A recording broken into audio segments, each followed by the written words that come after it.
அஸ்ஸலாமு அலைக்கும் வரஹ்மத்துல்லாஹி வபரகாத்துஹு. கணியத்திற்குரிய எல்லாம் உள்ள அல்லாஹ்வின் நல்லடியார்களே, நாம் தினம்தோறும் திருமறை குர்ஆன் தமிழாக்கத்தையும் இதன் விளக்கத்தையும் தொடர்ச்சியாக அறிந்திருக்கிறோம். அதிலொன்று சூரத்துல் அஹ்காஃப் 46வது அத்தியாயத்தினுடைய 35வது வசனத்தினுடைய தமிழாக்கத்தையும் இதன் விளக்கத்தையும் அறிந்து கொள்வோம். அஊது பில்லாஹி மினஷ் ஷைத்தானிர் ரஜீம். பிஸ்மில்லாஹிர் ரஹ்மானிர் ரஹீம். فاصبر كما صبر أولو العزم من الرسل ولا تستعجل لهم كأنهم يوم يرون ما يوعدون لم يلبثوا إلا ساعة من نهار بلاغ فهل يهلك إلا القوم الفاسقون. நபியே, உறுதிமிக்க தூதர்கள் பொறுமையை மேற்கொண்டது போல் நீரும் பொறுமையை மேற்கொள்வீராக. இவர்களை பற்றி அவசரப்படாதீர். தமக்கு வாக்களிக்கப்பட்டதை காணும் நாளில் பகலில் சிறிது நேரமே தவிர உலகில் வசிக்காததை போன்று இருப்பார்கள். இது ஒரு பிரகடனம். பாவிகளின் கூட்டத்தினரை தவிர வேறு எவரும் அழிக்கப்படுவார்களா? இந்த வசனத்திலே நபிகள் நாயகம் ஸல்லல்லாஹு அலைஹி வஸல்லம் அவர்களை பார்த்து பொறுமையை மேற்கொள்ள வேண்டும், சகிப்புத்தன்மையை கடைபிடிக்க வேண்டும் என்று அல்லாஹ் வலியுறுத்துகின்றான்.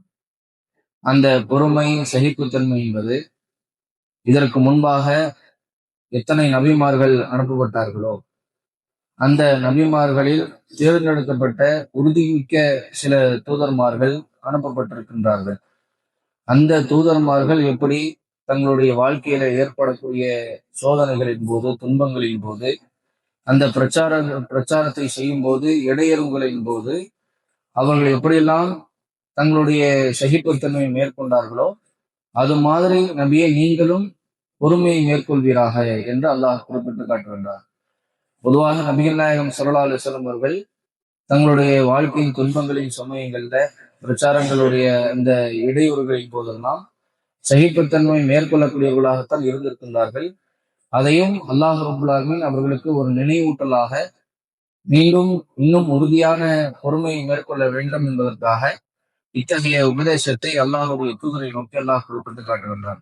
இப்படி இதற்கு முன்பாக உதாரணமாக குறிப்பிடுவதாக இருந்தால், நூஹ் அலைஹிஸ்ஸலாம் அவர்கள் தங்களுடைய வாழ்க்கையில 950 வருடங்கள் இந்த உலகத்தில் வாழ்ந்த தூதராக தேர்வு செய்யப்பட்டு மக்களுக்கிடையே இவ்வளவு வருட காலங்கள் அவர்களிடத்துல பிரச்சாரத்தை செய்திருக்கின்றார்கள். இந்த ஏகத்துவ கொள்கையை எடுத்து சொல்லி இருக்கின்றார்கள். ஆனாலும் சில மக்கள் தவிர, சில நபர்களை தவிர, அல்லாஹால் தேர்ந்தெடுக்கப்பட்ட சில அதிகாரிகளை தவிர வேறு யாரும் அந்த நூஹ் அலைஹிஸ்ஸலாம் அவர்களை ஏற்றுக்கொள்ளவே இல்லை. அது மாதிரி அல்லாஹ் ரப்பல் ஆலமீன் ரசூலுல்லாஹ் அவர்களை பார்த்து சொல்லுகிறான், இதற்கு முன்பாக எத்தனையோ உறுதிமிக்க தூதர்மார்கள் அனுப்பப்பட்டிருக்கின்றார்கள். அவர்கள் எப்படியெல்லாம் தங்களுடைய வாழ்க்கையினுடைய சோதனைகளில் பொறுமையை மேற்கொண்டார்களோ அது மாதிரி நீங்களும் பொறுமை மேற்கொள்ளுங்கள் என்று அல்லாஹ் சொல்லிவிட்டு அடுத்ததாக இன்னொரு உபதேசத்தையும் சொல்கின்றான். அவர்களை விஷயத்துல நீங்கள் அவசரப்படாதீர்கள். இந்த மக்கள் எப்போ ஏற்றுக்கொள்கிறார்களோ அது அல்லாஹ்வுடைய நாட்டம்தான். இந்த மக்கள் எப்படி விரைவாக இந்த மார்க்கத்தை ஏற்றுக்கொள்ள வேண்டும், எப்பெல்லாம் இந்த ஏகத்துவ கொள்கையை பிரச்சாரம் செய்கின்றோமோ அப்போ இந்த மக்கள் இந்த இஸ்லாத்தை நோக்கி, இந்த தூதுத்துவ கொள்கையை நோக்கி வந்துவிட வேண்டும் என்று ரசூலுல்லாஹ் அவர்கள் அவசரப்படக்கூடிய ஒரு நிலை இருந்திருக்கிறார். அதைத்தான் அல்லாஹ் சொல்கின்றான், இந்த விஷயத்துல நீங்கள் அவசரப்படக்கூடாது. அல்லாஹ் எப்போ நாடுகின்றானோ அப்போது அவர்கள் இஸ்லாத்தை ஏற்றுக்கொள்வார்கள், அவர்கள் இந்த தூதரை ஏற்றுக்கொள்வார்கள், இந்த மார்க்கத்தை நோக்கி வந்து விடுவார்கள். அவர்கள் விஷயத்துல நீங்க அவசரப்பட வேண்டிய அவசியம் இல்லை என்று அல்லாஹ் சொல்லிவிட்டு அடுத்ததாக அவர்களுடைய நிலையை பற்றி, யாரெல்லாம் ஏற்றுக்கொள்ளாமல் மறுத்து விட்டார்களோ அவர்களுடைய மறுமை நிலை பற்றி அல்லாஹ் சொல்லி காட்டுகின்றான். அவர்கள் உதாரணத்திற்கு இந்த உலகத்தில் எப்படி மறுத்து கொண்டிருந்தார்களோ அது மாறி மறுத்து விட்டதற்கு பிறகு மறுமையில் அவர்கள் சிந்திப்பார்கள். எது அவர்களுக்கு வாக்களிக்கப்பட்டிருந்ததோ, நரகம் அவர்களுக்கு வாக்களிக்கப்பட்டிருந்தது, அவர்களுக்கு நரகத்தினுடைய வேதனைகள் வாக்களிக்கப்பட்டிருக்கிறது. அந்த வாக்களிக்கப்பட்டதை கண்கூடாக பார்க்கக்கூடிய சமயத்துல இறுதியாக மறுமை எழுப்பப்படும் போது அவர்கள் சொல்வார்கள், நாங்க இந்த உலகத்துல பகல்ல ஒரு குறிப்பிட்ட நேரம் தவிர நாங்கள் வாழவே இல்லை. பல வருடங்காலமாக இந்த உலகத்துல வாழ்ந்து விட்டு இந்த தூதுத்துவ கொள்கையை மறுத்து விட்டு, இஸ்லாத்தை மறுத்து விட்டு, அல்லாஹ்வின் உபதேசங்களை மறுத்துவிட்டு குஃபுர்தனத்தை எல்லா விஷயங்களையும் அநியாயங்களையும் செய்துவிட்டதற்கு பிறகு மறுமையில எழுப்பப்படும் போது நரகத்தை கண்கூடாக பார்க்கும்போது அல்லாஹுடைய வேதனைகள் கண்கூடாக பார்க்கும்போது அவர்களுக்கு என்ன மாதிரியான தோன்றுதல் ஏற்படும் என்றால், பகல்ல ஒரு கொஞ்ச நேரம் தான் இந்த உலகத்துல வாழ்ந்திருப்போம், அதிக காலங்கள்லாம் இந்த உலகத்துல வாழ்ந்திருக்க மாட்டோம் என்று இந்த உலக வாழ்க்கை அற்பமானதாக குறைவானதாக அவர்கள் கருதி மறுமையில நின்று இப்படி மாதிரியான புலம்பல்களை அவர்கள் பேசுவார்கள் என்று அல்லாஹ் சொல்லி காட்டிவிட்டு, இது ஒரு பிரகடனம் தான்.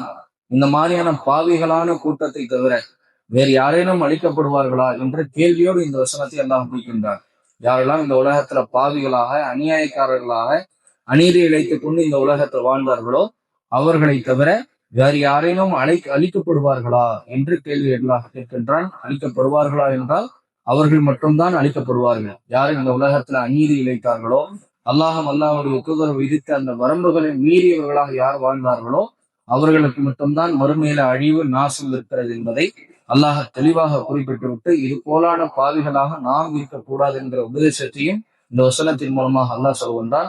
ஆகையால் அல்லாஹுடைய தூதருக்கு அத்தகைய போதனை சொல்வதன் மூலமாக நமக்கும் அல்லாஹ் இந்த வசனத்துல என்ன போதனை செய்கின்றான் என்றால், நாமும் நம்முடைய வாழ்க்கையின் துன்பங்கள் சமயங்கள்ல பொறுமை மேற்கொள்ளக்கூடியவர்களாக, சகிப்புத்தன்மை மேற்கொள்ளக்கூடியவர்களாக, அந்த சகிப்புத்தன்மைகளுக்கெல்லாம் கூலியாக மறுமையில அல்லாஹ் நமக்கு நிச்சயமாக நற்கூலிகளை கொடுப்பான் என்கிற விஷயத்தையும் புரிந்தவர்களாக, நாம் நம்முடைய வாழ்க்கையில முடிந்த அளவிற்கு அநியாயங்கள் இருந்து, அநீதிகள் இருந்து, பாவங்கள் இருந்து, விலகில் இருந்து, நாம் அழிவிலிருந்து, அல்லாஹ்வுடைய அதாபிலிருந்து நம்மை நாமே தற்காத்துக் கொள்வதற்குரிய முயற்சிகளை நாம் செய்ய வேண்டும். ஸலாத்து அல்லாஹ் சுப்ஹானஹு வ தஆலா